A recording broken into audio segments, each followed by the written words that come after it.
پر پاکستان بدامني او تباهي ګډه ده. پاکستاني عسکر او پوځیان ورځ تر بلې خپلې دندې پرېږدي او له خپلو دندو تښتي. دا چې ولې په ویډیو کې راسره وګورئ. دوستانو په دې هیله چې روغ جوړ به یې ویډیو راسره تر پایه وګورئ او زموږ چینل سبسکرایب کړئ. پښتونخوا کې د نامنیو له ډاره پاکستاني عسکر له پوځي لیکو تښتي. په دې وروستیو کې بلوچستان صوبه د پښتونخوا تر بل هر وخت نامني زیاته شوې او له امله یې اوس هیڅ پاکستاني عسکر په دې سیمه کې دندې ته زړه نه ښه کوي.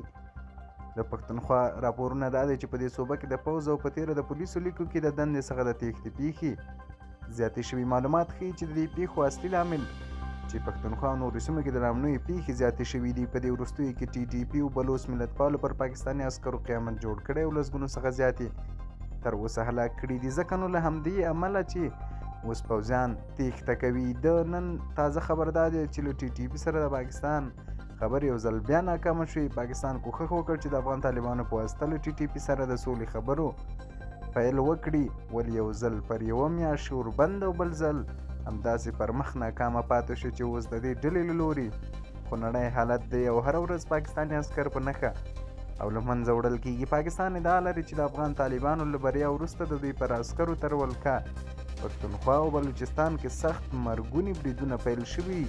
بلوچ ملتپالو پر دې وروستیو کې 12 پاکستاني عسکر هلاک او تدریجات ژوبل کړي دي چې دا د خپلو وارخطا سرتیرو د مورال لپاره د قمر باجوه د پوځ مشر بلوچستان ته سفر وکړ. همدارنګه ټي ټي پي هم ویلي دي چې تر هغه به مقاومت کوي تر څو چې ازادي نه وي.